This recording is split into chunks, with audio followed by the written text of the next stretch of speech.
Vous avez été nombreux à aimer ma vidéo de la dernière fois sur toutes les actions que j'ai dans mon PEA, donc je vais aussi vous faire un petit récap des actions que j'ai dans mon compte titre. Parce que dans cette dernière vidéo sur le PEA, vous avez vu une partie de mon portefeuille, mais c'est seulement une petite partie puisque c'est uniquement les actions que je détiens en France, puisque c'est ce que j'achète avec mon PEA, puisque le PEA ne permet d'acheter que des actions européennes. Et donc je me concentre sur la France, sur le PEA, pour avoir le petit avantage fiscal qui va avec, on va pas s'en priver quand même. Mais j'ai également un compte titre pour pouvoir investir également aux États-Unis et me diversifier un petit peu plus côté géographique. Et donc je me concentre principalement sur les actions américaines uniquement dans le compte titre. Donc je vais vous donner les actions et les rendements que j'ai sur mon compte titre avec les actions américaines que je possède. Bienvenue sur ma chaîne, je m'appelle Amélie, j'ai 29 ans.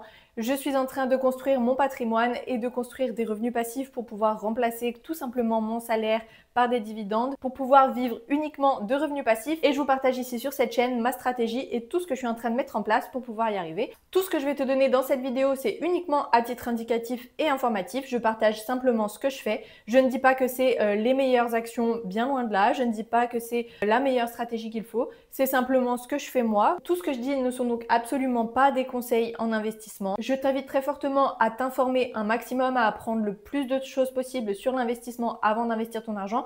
Et sache que dans tous les cas, l'investissement comporte toujours des risques. L'argent que tu investis, tu peux le perdre. J'investis beaucoup d'argent en bourse chaque mois. Je suis à 300 € par mois d'investissement en bourse et je vais même passer très bientôt à 500 € suite à l'augmentation de notre salaire avec mon mari. Mais voilà, je suis OK avec le fait de perdre cet argent parce que ça peut arriver. C'est pas ce que je souhaite clairement, donc je fais un maximum de choses pour pouvoir éviter ça, mais ça peut arriver, donc sois-en bien conscient également. Les dividendes et les rendements que je vais vous donner, j'aurais enlevé déjà la retenue à la source. Parce que quand on reçoit donc des dividendes d'actions américaines, il y a un prélèvement à la source, un impôt déjà à la source, donc ils sont déjà diminués de 15%. Donc moi je vais vous donner ces chiffres-là. En fait, je vais vous donner l'argent que je reçois vraiment sur le compte titre, sachant qu'après bien sûr il y a encore des impôts chaque année quand je fais ma déclaration de revenus. Pour refaire un petit topo aussi sur ma stratégie et sur ce qu'est les dividendes aussi, je vous ai pas dit ce qu'est un dividende. Des dividendes, donc c'est quand on est actionnaire d'une entreprise et qu'on reçoit une petite partie de ses bénéfices. En fait, chaque entreprise, une fois qu'elle a fait ses bénéfices sur l'année, elle doit choisir ce qu'elle fait de ses bénéfices, si elle les garde, si elle les réinvestit ou si elle les redistribue aux actionnaires. Et donc ça s'appelle des dividendes. Donc en tant qu'actionnaire, j'achète une action d'une entreprise, je suis propriétaire d'une petite partie de cette entreprise. Et si elle le souhaite, cette entreprise, et qu'elle fait des bénéfices, eh bien elle m'en reverse une partie et c'est là que je touche des dividendes. Ma stratégie donc en bourse, elle est très simple. Comme je vous l'ai dit, je veux remplacer mon salaire et bien plus même par des dividendes pour ne pas avoir besoin de travailler si je n'ai pas envie de travailler. Voilà, je veux gagner un maximum de revenus passifs et pour moi, les dividendes, c'est vraiment le meilleur revenu passif. Donc, je me concentre uniquement sur les actions à dividendes, des dividendes potentiellement assez généreux.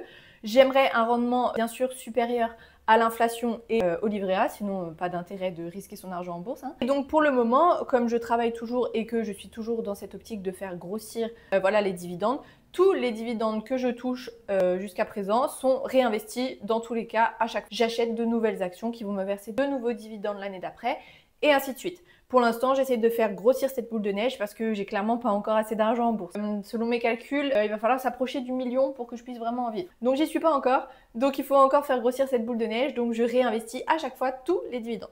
Alors faisons un petit topo. Sur mon compte titre, qui est donc un compte avec lequel on peut acheter des actions partout. Voilà, c'est un compte basique qu'on ouvre chez un courtier en ligne et qui permet d'acheter des actions sans restriction. Je possède des actions de AT&T. Le prix auquel je les ai achetées est de 22 $. Je vous donne des dollars ou des euros? Je crois que je vous donne des dollars. 22,05 $. Son dividende est de 95 centimes par action par an et le rendement est donc de 4,3%. J'ai ensuite les actions de ExxonMobil que j'ai acheté à 61,40 $. Le dividende est de 3,37 $ et le rendement est donc de 5,5%. J'ai ensuite IBM que j'ai acheté à 120 $. Le dividende est de 5,71 $. Mon rendement est donc sur cette action de 4,7%. J'ai ensuite des actions UPS que j'ai achetées à 125,29 $. Le dividende est de 5,57 $ et le rendement est donc de 4,44%. J'ai ensuite US Bancorp que j'ai acheté à 31,04 $. Le dividende est de 1,70 $ pour un rendement de 5,5%. J'ai ensuite des actions de Verizon que j'ai achetées à 46,92 $. Le dividende est de 2,30 $ et mon rendement est donc de 4,9%. Et j'ai enfin Western Union que j'ai acheté à 12,68 $ pour un dividende de 79 centimes par action et le rendement est donc de 6,2%. Donc certaines de mes positions ont déjà perdu en valeur, clairement. Je sais que par exemple UPS, il n'y a pas très longtemps, le cours a baissé et donc je l'ai acheté plus cher que le cours que vous verrez sans doute aujourd'hui. Mais voilà, c'est le jeu, on ne peut pas savoir quelles vont être les variations des actions. Dans tous les cas, je m'inquiète pas trop des variations à court terme. Très clairement, la bourse et les investissements en actions, ça se joue sur le long terme. Il y en aura toujours énormément des variations à court terme et même à moyen terme. Ça va monter, descendre, etc. Mais sur le long terme, j'ai confiance en le fait que ça va prendre de la valeur. Et dans tous les cas, c'est vraiment pas ça qui m'inquiète le plus. Dans tous les cas, la valeur d'une action, oui, c'est pas vraiment ce qui m'importe. Moi, ce qui m'importe, c'est l'argent qu'elle me reverse chaque année par rapport à l'argent que j'y ai investi. Donc le vrai rendement que j'ai pour moi, c'est simplement le montant du dividende par rapport au montant que j'ai investi à la base. Et chaque année en dividende, je reçois bien plus que l'inflation et que les taux des livrets A par exemple. Donc je suis très satisfaite de mes investissements. Après, on est d'accord que mon portefeuille là pour le marché américain, il n'est pas encore parfait, loin de là. Il est assez restreint encore. Je trouve qu'il n'est pas encore assez diversifié. Après, je vous cache pas que j'ai du mal à trouver des entreprises qui cochent tous mes critères. Notamment en termes de rentabilité des dividendes. En général, c'est pas très élevé. En fait, c'est juste qu'avec les impôts et tout, ça attaque pas mal le rendement, vous voyez. Donc, j'ai encore un peu de mal à me diversifier. Je pense qu'on va bientôt acheter des actions de Kraft Heinz. Ça me paraît pas mal.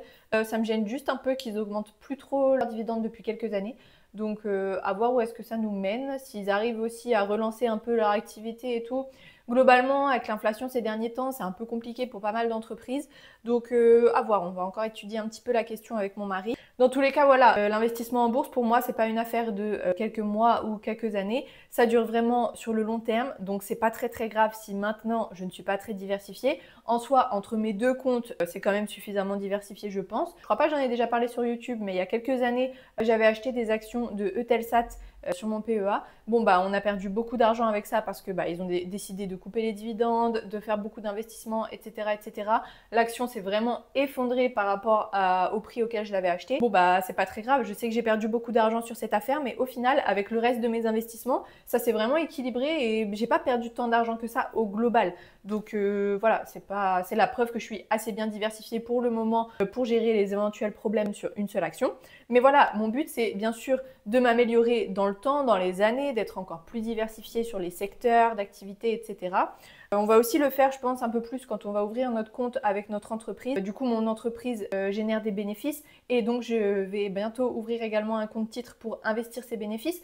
Et donc là, ce sera aussi des sommes beaucoup plus importantes. Donc ce sera moins grave si les rendements sont un peu moins bons parce que de toute façon, sur une somme globale plus importante, ça fera quand même des bons retours. Je pense que c'est à ce moment-là que je vais surtout bien développer mon portefeuille en termes de diversification. Et donc voilà, je ne suis pas pressée. Dans tous les cas, ça se construit comme dit sur les années. Et voilà, c'est pas un souci. Je vais m'améliorer dans les années à venir dans tous les cas. Pour faire un petit topo sur comment je choisis mes actions. Clairement, donc, comme je vous l'ai dit, je me concentre sur les dividendes. Donc, je veux déjà avoir un bon rendement de dividendes, ça va de soi. Donc, pour moi, bon, comme dit, c'est au-dessus de l'inflation et du livret A. Donc, j'essaye d'être dans les au moins 3-4% minimum. Et ensuite, bien sûr, donc j'essaye de trouver des entreprises qui sont très grosses, qui sont globales, qui ont des activités vraiment à l'international, qui sont des leaders sur leur marché. Voilà, des choses vraiment solides, quoi, des entreprises qui vont pas disparaître du jour au lendemain, vous voyez. Et ensuite, je me penche un petit peu sur les chiffres. Donc, je regarde, est-ce que l'entreprise augmente son chiffre d'affaires? Est-ce que l'entreprise augmente ses bénéfices? Est-ce que ses bénéfices sont bien supérieurs aux dividendes qu'elle verse? Est-ce que l'entreprise n'est pas trop endettée? Voilà, ce genre de choses qui me fait dire que clairement l'entreprise est en bonne santé et ne craint pas être en faillite après-demain, vous voyez. Donc voilà, j'étudie un petit peu les entreprises comme ça et j'essaye de me pencher sur ces entreprises. Après, comme dit, c'est difficile d'avoir tous les critères ensemble, mais voilà, je pense pas que ce soit impossible. Et au fil des ans, mon portefeuille va s'améliorer et grossir et je recevrai assez de dividendes pour en vivre, ça c'est clair et net. Si tu veux faire la même chose, n'hésite pas à te former beaucoup, à apprendre beaucoup de choses, à consommer beaucoup de contenu sur l'investissement en bourse, à lire des livres, etc. Tu pourras aller voir dans la description de la vidéo. Je te recommande donc La bourse pour les nuls et La magie des dividendes de Raphaël Carteni, qui sont deux très bons livres pour moi pour l'investissement en bourse. Vraiment, c'est des bibles. C'est vraiment ce qu'il faut avoir. Et déjà, ce qu'il faut savoir après la lecture de ces deux livres, déjà, tu seras beaucoup plus à l'aise pour investir en bourse. Et ensuite, évidemment, pour pouvoir investir, il faut te dégager de l'argent à investir en bourse, évidemment, il faut que tu aies de l'argent que tu peux perdre, de l'argent un peu inutile, entre guillemets. Et pour ça, je te recommande donc tout simplement mon propre livre que tu peux commander en format papier sur Amazon ou en format e-book sur mon site internet. Les liens sont là aussi dans la description de la vidéo. Et clairement, mon livre va te permettre donc d'établir tes objectifs financiers pour pouvoir établir un budget qui te correspond et te permettre enfin d'épargner et d'investir chaque mois de l'argent pour pouvoir atteindre tes objectifs, bien sûr. Je te remercie d'avoir regardé cette vidéo jusqu'au bout, j'espère qu'elle t'aura plu. On se retrouve bientôt dans ma prochaine vidéo et d'ici là, n'hésite pas à me retrouver sur tous mes réseaux sociaux.